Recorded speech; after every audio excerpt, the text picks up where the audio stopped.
반갑습니다. 자, 이제 5장이다. 그죠?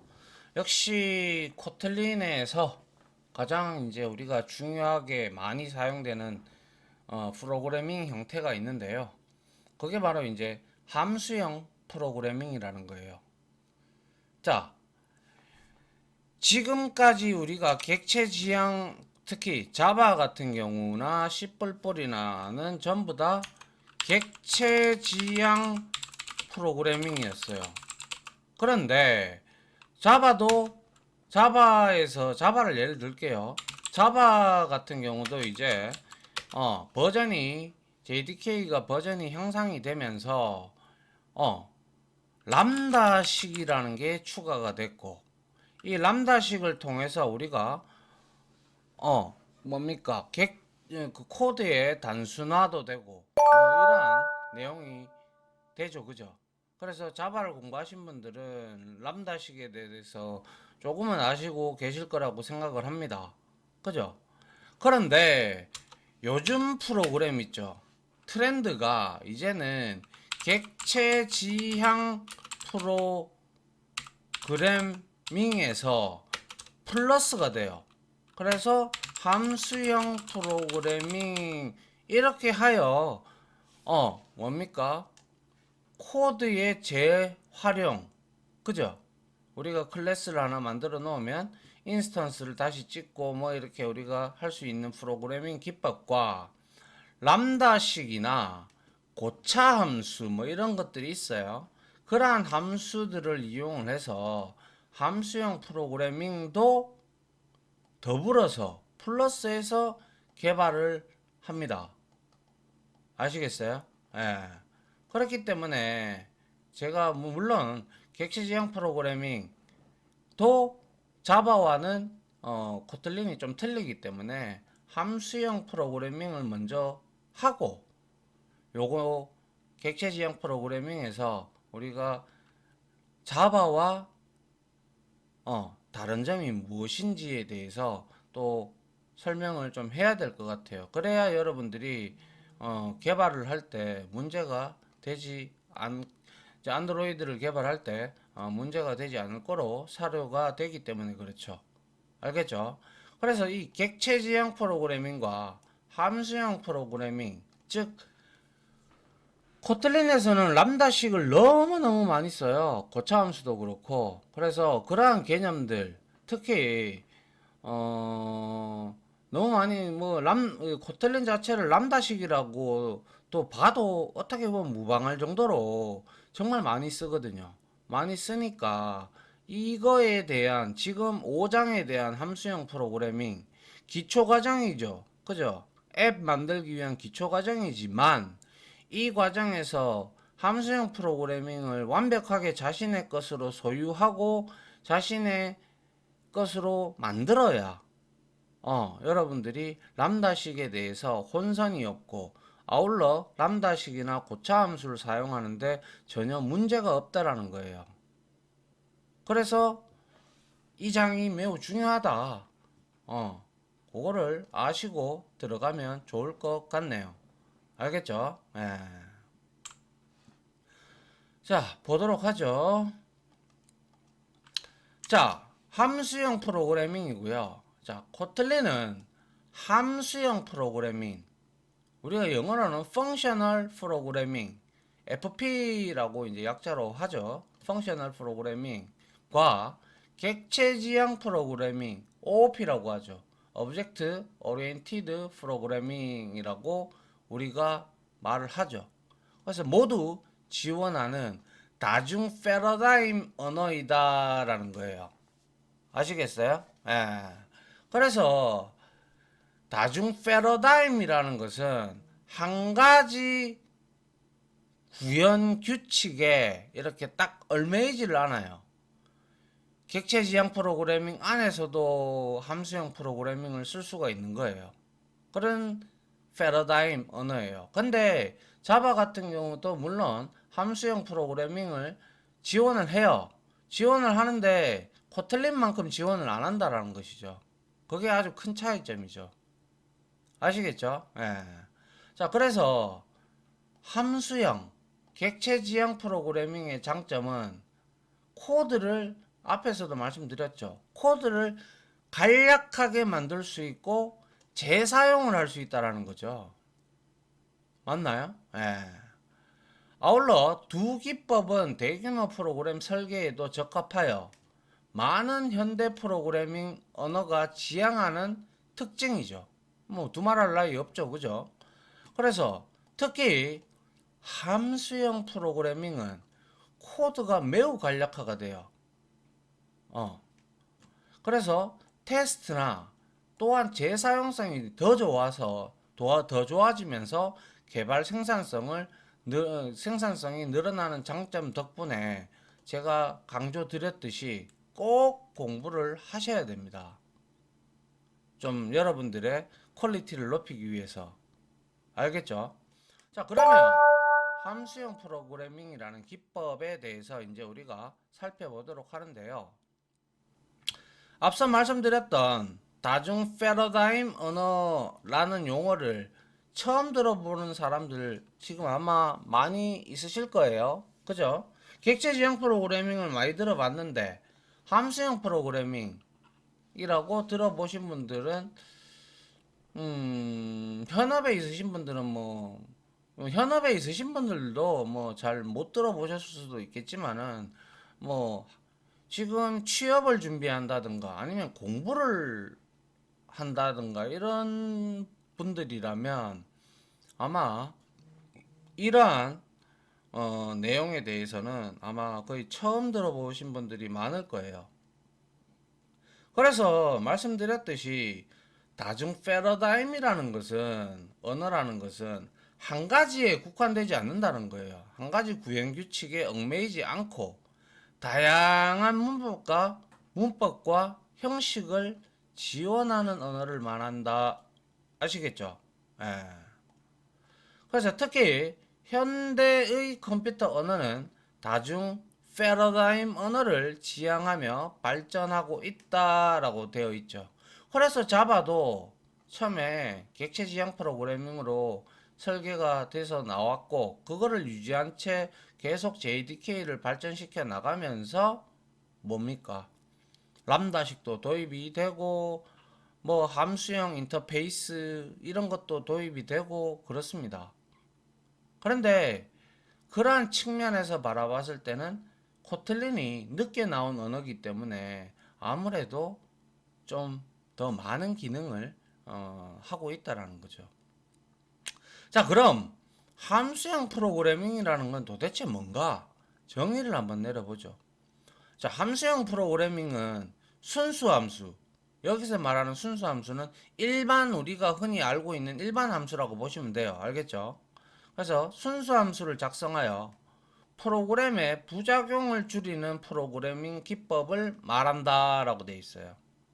그리고 앞서도 말씀드렸는데 함수형 프로그래밍에서는 람다식, 그죠? 그리고 고차 함수는 함수 안에 또 다른 함수를 사용하는 이런 것들이 이제 고차 함수라고 우리가 간단하게 정의를 내릴 수가 있는데요. 이 두 가지가 키포인트예요. 알겠죠? 그래서 고차 함수를 사용한다. 물론 지금은 이 설명만으로 함수형 프로그래밍은 절대 이해할 수는 없습니다. 그래서 이제부터 함수형 프로그래밍이 무엇인지 알기 위해서 순수 함수부터 먼저 이해를 하도록 합시다. 알겠죠? 예. 자, 다음 장 볼게요. 자, 순수 함수입니다. 함수형 프로그래밍은 순수 함수를 사용하자는 것에서부터 출발을 했다라고 보시면 되고요. 그러면 순수 함수란 무엇일까? 자, 만일 우리가 기존에 사용하던 어떤 함수가 같은 인자에 대해서 항상 같은 결과를 반환하면 이거는 우리가 흔히 부작용이 없는 함수라고 말을 하죠. 맞잖아요. 우리가 만약에 A 플러스 B 리턴 이렇게 매개변수 두 개를 받아서 이렇게 했다. 그죠? 이렇게 했다면 여기에 매개 변수가 인자값이 같은 값이 들어오면 무조건 이건 같은 값을 반환을 하게 돼 있잖아요. 그러면 이거는 부작용이 없는 함수잖아요. 그죠? 동일한 결과를 갖다 주니까. 맞나요? 자, 그리고 부작용이 없는 함수가 함수 외부에 어떤 상태도 바꾸지 않는다. 그러니까 함수는 그냥 니 혼자서 함수 역할을 해라. 그리고 함수 외부에 어떠한 상태도 바꾸지 않는다면, 그래서 우리가 일반적으로 사용하는 거는 일반 함수들은 통상적으로 외부에 영향을 잘 끼치지 않죠. 예. 그래서 이거를 우리는 퓨어가 아니고 퓨어, 그죠? 순수 함수, 퓨어 펑션이라고 불러요. 그래서 이런 특성 덕분에 순수 함수는 스레드에 사용해도 안전하고 코드를 테스트하기도 쉽다는 장점이 있다라는 거예요. 또 어려운 용어가 하나 나왔는데요. 이 스레드 아시는 분들도 계시겠지만, 자, 스레드는 우리가 나중에 뭐 나오겠죠. 안드로이드 앱을 개발하기 위해서는. 그래서 이 스레드는 소위 말해서 프로세스로 구성이 되어 있는, 이렇게 보시면 간단하게 이해하시면 될 거예요. 이 개념을 모르시는 분들은 이거는 하나의 작업 단위를 의미합니다. 그래서 여러분들이 어떠한 메신저, 뭐 예를 들면 대국민 최근에 고통을 많이 겪었던 카 머시기 거기에 들어가 보면 로그인을 하면 채팅도 할 수가 있고, 그리고 파일도 보낼 수가 있고, 그리고 그 안에서 또 다른 앱인 뭐 카메라나 이런 것들을 이용해서 또 사진도 찍을 수 있고 여러 가지 기능이 많죠. 근데 이건 하나의 프로세스예요. 근데 여기 하나의 기능들이 참 많다, 그죠? 그죠? 이런 것들을 두고 우리는 하나의 작업 단위라고 합니다. 이런 것들을 이제 우리는 스레드라고 얘기를 해요. 그래서 우리가 메인이라는 함수를, 메인 메서드를 사용을 해서 지금까지 코틀린을 연습을 하죠. 그게 전부 다 메인 스레드예요. 메인 스레드. 알겠죠? 그래서 제일 높은 메인 스레드에서 우리가 추가적으로 이런 것들을, 스레드를, 어떤 사용자의 터치가 일어난다, 스마트폰에. 그러면 이벤트가 발생한 거죠. 그죠? 그럼 리스너가 듣고 이거에 관련된 스레드를 실행을 한다 이 말이에요. 작업을. 그런데 자바에서는 스레드가 아주 많이 쓰이지만 이 코틀린에서는 코루틴이라는 내용이 있어요. 그거는 이제 스레드를 많이 쓰면 아무래도 스레드를 생성하고 뭘 하는 데 있어서, 작업을 하는 데 있어서 상당한 메모리와 상당한 CPU의 관여가 필요한데요. 물론 그거는 전부 다 CPU 스케줄러 혹은 뭡니까?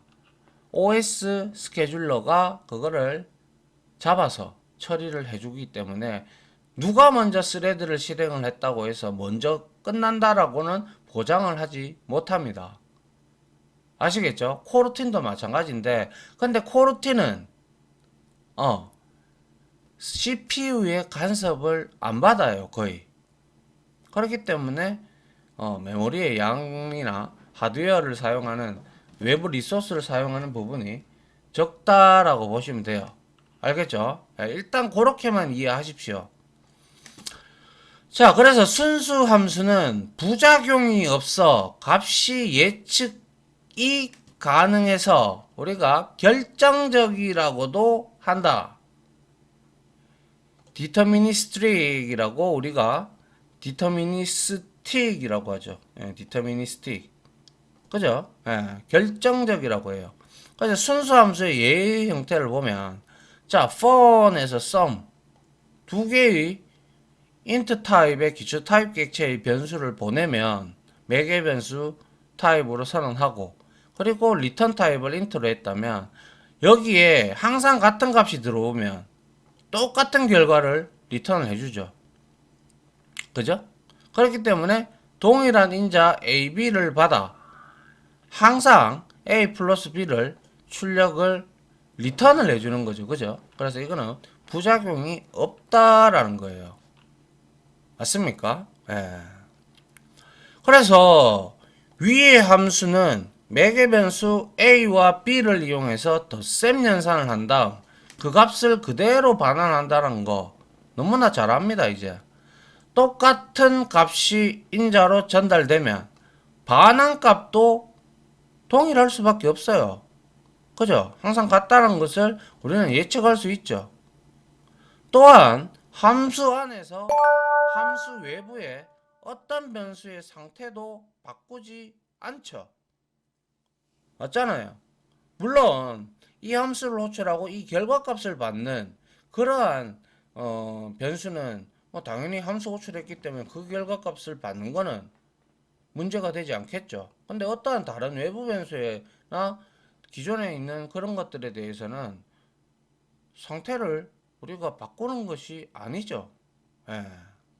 즉, 위 함수는 순수 함수 조건을 만족하는 순수 함수이다. 자, 다음은 순수 함수의 조건을 정리한 건데요.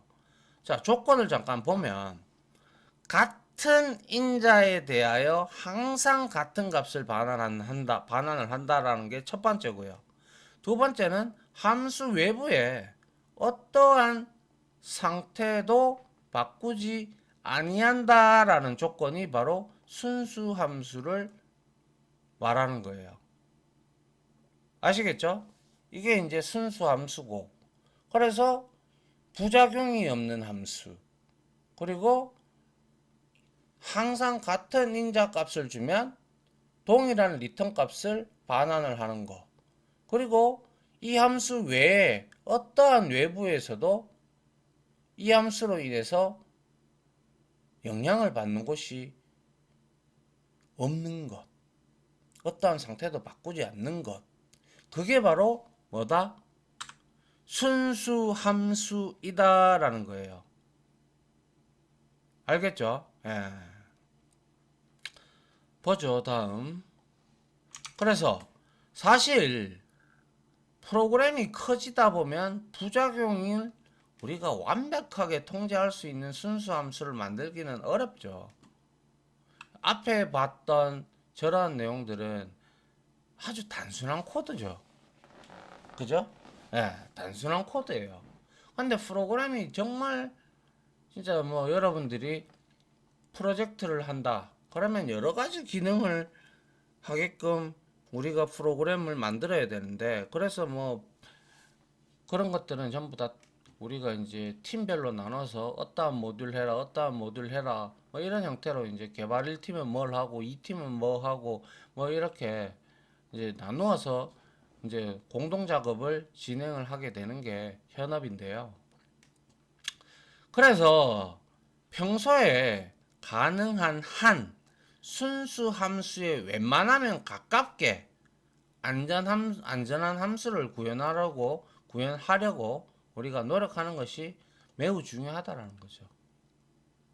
그래서 이 순수 함수 프로그램이 커져도 웬만하면 좀 순수 함수에 좀 가깝게 이제 노력하는 것이 가장 관건이죠.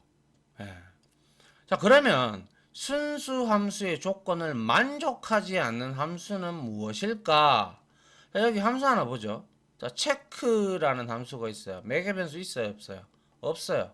리턴 타입 있어요, 없어요? 없어요. 그죠? 그리고 나서 발해서 테스트 했어요. 그죠? 그리고 나서 이 유저는 아마 그레이드 이렇게 호출한 걸로 봐서는 유저 클래스의 클래스명이고, 그리고 그레이드는 아마 스테이틱 정적 메서드가 될 거예요. 유저 안에. 그러니까 지금 객체 명점 정적 함수명, 스테이틱 함수명으로 이렇게 호출한 거죠. 맞나요? 그래서 외부의 객체를 이용을 한 거죠. 그레이드를 호출했어요. 이게 무슨 작업을 하는 건지는 저도 잘 모르겠지만 여튼 외부의 객체를 이용을 했다. 그죠? 그리고 나서 이 테스트 값이 널이 아니라면 프로세스라는 함수를 실행하시오. 매개 변수는 테스트요라고 이렇게 구문을 만들었단 말이에요. 그럼 이거 외부 객체를 사용을 했고, 그죠? 그리고 얘가 테스트가 널이 아니면 프로세스라는 또 함수를 실행을 해서 테스트, 그죠? 그러면 어떻게 돼요? 이 유저의 그레이드라는 함수를 외부 객체를 사용해서 이거의 결과에 따라서 이게 널이면 이거 실행 안 할 거고 널이 아니어야 실행을 하니까 이거는 실행 결과에 따라서 달라지죠. 맞나요? 예. 그래서 위 코드에서 체크 함수는 함수 안에서 함수 외부에 있는 유저 객체의 멤버 함수가 되겠죠. 그죠? 정적 멤버 함수죠. 그래서 그레이드 함수를 실행을 하고 있다. 또 그레이드 함수의 결과값을 테스트에 저장을 해서 조건문을 사용을 했죠. 심지어 프로세스라는 함수는 조건을 만족하지 못하면 실행이 안 되는 거죠. 그죠? 그죠? 그리고 체크 함수만 보면 유저가 어떤 객체인지 그레이드 함수는 또 어떤 값을 반환하는지 우리는 몰라요. 이것만 단순히 봐서는 유저 클래스를 봐야 알죠. 그죠? 그런데 또 프로세스 함수는 대체 무엇을 하는지 알 수가 없다는 거. 예측이 안 된다는 거예요. 이거는 예측이. 맞죠? 쉽게 말해 체크 함수의 실행 결과를 예측하기 어렵다는 것이다. 그러면 이거는 뭐예요? 이게 항상 같은 것만 리턴하나요? 아니, 리턴도 없잖아요. 그죠? 항상 같은 것을 우리가 볼 수가 있나요? 아니죠. 그레이드 함수를 호출했을 때 널이 나올 수도 있고 널이 나오지 않을 수도 있잖아요. 그렇기 때문에 이거는 우리가 예측을 못해요. 동일한 결과값이 나올 거라고도 예상도 못하고요. 그죠? 그렇기 때문에 바로 이런 함수가 바로 순수 함수의 조건을 만족하지 못하는 함수이다라는 거예요. 그래서 근데 실제로 현업에서는 이런 형태로 많이 쓴단 말이에요. 순수 함수에 최대한 순수 함수에 가깝게 만들려고 해도 그렇지 않은 경우가 많단 말이에요. 무슨 말인지 아시겠어요? 물론 이 코드를 통째로 우리가 보면 체크 함수가 이래 돼서 이렇게 돼서 이렇게 되겠지 라고 이제 유추는 해볼 수 있으나 지금 단순히 요것만 본다면 우리가 알겠어요? 모르죠. 뭐가 실행이 될런지. 그죠? 예. 그래서 이거는 일단 순수 함수의 조건을 만족하지 못하는 함수예요. 그 조건이 바로 뭐였어요? 앞에서 봤잖아요. 같은 인자에 대해서 항상 같은 값. 함수 외부의 어떤 상태도 바꾸지 않는다. 이건데 이거는 어떤 상태를 바꿀지 안 바꿀지 내가 어떻게 알아요? 이것만 봤을 때는. 그죠? 예. 자, 그 다음은 뭐죠? 자, 이제 순수 함수에 대한 내용 아시겠죠? 그죠? 항상 같은 인자 값을 넣었을 때 같은 리턴 값을 예측할 수가 있고 아울러 함수 말고 외부에 영향을 끼치지 아니하는 함수를 순수 함수라고 정리를 합시다. 자, 이번에는 이제 람다식인데요. 자바를 조금 공부하신 분들은 람다식을 아실 거예요. 자, 이번에는 함수형 프로그래밍에서 사용하는 람다 익스프레션이라고 우리가 얘기를 하는 람다식을 소개를 하도록 하죠. 자, 람다식은 람다 대수라고 해서 람다 캘큘러스에서 유래한 것으로 다음과 같은 형태입니다. 이거는 지금 이름이 없는 익명함수, 어노니머스 펑션, 그죠? 자, 요게 이제 바로 뭐냐 하면 매개 변수예요. 매개 변수고 이게 실행문이에요. 아시겠어요? 예. 그래서 위에 식을 보면 함수의 이름이 없어요. 그죠? 이름이 없고 화살표가 사용이 되었다. 자, 수학에서 말하는 람다 대수는 이름이 없는 함수로 2개 이상의 입력을 1개의 출력으로 단순화한다는 게 바로 람다 대수예요. 지금 2개의 인자값이 들어가서 요거를 더해서 출력을 하라는 거예요. 출력을 하든 아니면 리턴을 하든. 그러니까 실행문이 이거라고요. 실행문이. 그죠? 그래서 함수형 프로그래밍의 람다식은 다른 함수의 인자로 넘기는 함수가 있고요. 그러니까 다른 함수의 매개 변수로 람다식 자체를 넘기는 경우도 있고요. 아니면 또 함수의 결과값으로 반환하는, 즉 리턴 타입에다가 우리가 람다식을 넣을 수도 있다라는 거예요. 또한 변수에다가 바로 람다식을 할당을 할 수도 있어요.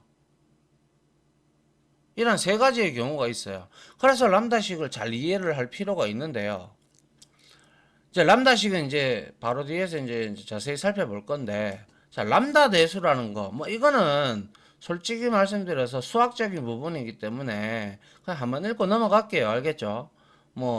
그래서 바로 람다 대수는 함수를 이름 없이 표현하는 수학 능력을 의미를 하면서 위키백과에서는 다음과 같이 정의가 되어 있다. 람다는 이렇게 표시를 합니다. 알겠죠? 그래서 람다 대수, 람다 캘큘러스는 이론 컴퓨터 과학 및 수학 논리학에서 변수의 네임 바인딩, 즉 네임 바인딩이라고 하는 것은 어떤 A와 B가 이렇게 있다면 이 A와 B를 이렇게 소위 말해서 붙이는 역할을 하는 거예요. 그게 바인딩의 개념이에요. 알겠죠? 예. 그러니까 이거와 상관관계가 있다라는 뜻을 의미를 하고요. 바인딩과 대입의 방법을 이용하여 함수를 정의, 그리고 함수를 적용, 귀납적 함수 추상화를 수행을 하고 수학 연산을 표현하는 형식 체계를 의미를 해요. 그리고 람다 대수는 임의의 튜링 기계를 시뮬레이션 할 수 있는 보편적인 계산 모델이고요. 그래서 람다 대수는 계산이론, 언어학 등에서 매우 중요한 역할을 하며 특히 프로그래밍 언어 이론의 발전을 크게 시켰다. 그죠? 그리고 리스프와 같은 함수형 프로그래밍 언어는 람다 대수로부터 직접적인 영향을 받아 탄생을 했고, 단순 타입 람다 대수는 뭐예요? 현대 프로그래밍 언어의 타입 이론의 기초가 되었다라는 거예요. 그래서 애초에 앞서서도 제가 말씀을 드렸지만 현대적 프로그래밍의 트렌드는 함수형 프로그래밍과 그리고 객체지향 프로그래밍을 더해놓은 형태가 됩니다. 알겠죠? 예, 그래서 이러한 함수형 프로그래밍에서 가장 중요한 개념이 바로 람다식이에요. 람다식. 알겠죠? 예. 자, 람다 대수는 현대 프로그래밍 언어에 도입이 되기 시작을 했는데요. 그만큼 중요하고 유용한 개념이기 때문에 깐깐한 프로그래밍 언어에서도 도입을 했겠죠. 그죠? 너무나 좋은 개념이니까. 특히 영국의 수학자인 앨런 튜팅, 앞에서 튜링 기계라고 보셨잖아요. 그 람다 대수할 때. 그 기계, 테스트한 사람이 앨런 튜링이고요. 이 사람이 뭐 이렇게 살았고, 제안한 계산 모델인 튜링 기계는 프로그램 내장형 컴퓨터의 기초가 되었고요. 튜링은 박사 후 논문에서 다음과 같이 계산 가능한 함수로 정의를 했다. 자, 우리는 어떤 함수의 값이 순수한 기계적 과정을 통해 계산될 수 있을 때, 당연히 그 함수를 뭡니까? 계산 가능한 함수로 정의를 한다라는 거죠. 그죠? 예. 어떤 함수의 값이 순수한 기계적 과정을 통해서 계산될 수 있을 때 그 함수를 계산 가능한 함수로 정의를 한다. 이렇게 적어놨던 부분을 일부 발췌를 해서 이렇게 여러분들한테 보여준 거죠. 그래서 튜링은 독일의 암호기계인 에니그마를 해독하기 위해 기계를 구상하기도 했고요. 이렇게 출발한 모델은 오토마타 등 인공지능을 위한 학문의 기초가 되었을 뿐만 아니라 컴퓨터 분야에서도 크게 발전시키는데 기여를 했다라는 거예요. 이거는 그냥 이렇게 여러분들 한번 그냥 들어보시면 된다 이 말이고요. 알겠죠? 예. 자, 그 다음에 일단 람다식은 뒤에 나옵니다. 자, 1급 객체를 조금 알아보도록 하죠. 자, 1급 객체. 객체 중에서도 1급 객체가 딱 있는데요. 그게 뭐냐면 보자고요. 함수형 프로그래밍에서 함수는 객체로 봅니다. 그것도 1급 객체로. 함수형 프로그래밍에서 말이죠. 객체지형 프로그래밍에서는 1급 객체로 안 보죠. 근데 함수형 프로그래밍에서는 1급 객체로 보는데 람다식 역시 1급 객체의 특징을 가지고 있어요. 람다식도 자체가 람다 함수예요. 람다 함수. 알겠죠? 예. 그래서 1급 객체의 특징을 가지고 있는데 그럼 도대체 1급을 가지고 있는데 자, 1급 객체 First Class Citizen의 특징은 다음과 같다라는 거예요. 1급 객체의 특징 1급 객체는 함수의 인자로 전달할 수 있다. 그러니까 매개변수, 함수의 매개변수로 람다식을 전달을 할 수가 있잖아요. 우리는 그죠? 전달할 수가 있습니다. 그리고 또한 1급 객체는 함수의 반환값, 리턴 타입으로도 람다식 쓸 수 있어요. 그리고 1급 객체는 변수에 담을 수가 있어요. 그래서 변수에다가 우리가 람다식을 할당도 할 수가 있습니다. 이 세 가지의 특징을 가지고 있는 것이 바로 어떻게 보면 람다식이라고 볼 수가 있는 것이죠. 맞습니까? 예. 그래서 다음 장 한번 볼게요. 그래서 자, 1급 객체라는 거 만약 함수가 1급 객체이면 우리는 1급 함수라고도 불러요. 그리고 1급 함수에 이름이 없는 경우 우리는 람다식 함수 혹은 람다식이라고 부를 수가 있어요. 그래서 말씀드린 바대로 람다식은 1급 객체의 특징을 가진 이름 없는 함수, 익명 함수가 되는 거죠. 그래서 이와 관련된 내용은 뒤에서 실습으로 우리가 확인하도록 하고요. 일단은 개념을 잡도록 하죠. 알겠죠? 이론 시간이니까. 지금은 람다식이 1급 객체의 특성을 가지고 있다라는 것만 기억을 해 두자라는 거예요. 다시 한 번 더 봅시다. 1급 객체는 뭐예요? 함수의 인자, 함수의 반환값, 변수의 할당을 할 수 있는 함수가 바로 1급 객체다라는 거예요. 함수형 프로그래밍에서. 그래서 이러한 기능을 다 가지고 있는 게 누구다? 람다식이다라는 거예요. 아시겠어요? 일단 이해하시겠죠? 여기까지. 람다식은 1급 객체의 특성을 가지고 있다라는 것만 기억을 해 두자라는 거예요. 아시겠죠? 예.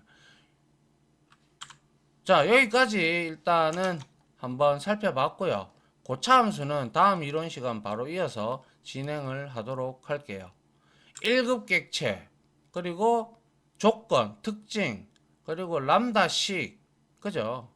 그리고 순수함수의 개념, 그리고 순수함수의 조건, 그리고 현대적 프로그래밍에서는 다중 패러다임을 언어들을 우리가 지향하며 발전하고 있다는 사실, 그리고 함수형 프로그래밍의 개념, 이런 것들을 여러분들이 제가 여기에 달리 빨간색으로 해놨겠습니까? 그죠? 예. 그러니까 여러분들이 그러한 내용을 인지하시고 정리를 좀 해 주시기를 부탁드리겠습니다. 자, 이렇게 해서 이번 강의는 여기까지 만들어 놓고 다음 시간에는 고차함수에 대해서 설명을 쭉 이어나가도록 할게요. 자, 지금까지 강의 들어준다고 수고 많으셨고요. 저는 다음 강의로 찾아뵙도록 하죠. 자, 고생 많으셨습니다. 정리 좀 부탁드리겠습니다. 감사합니다.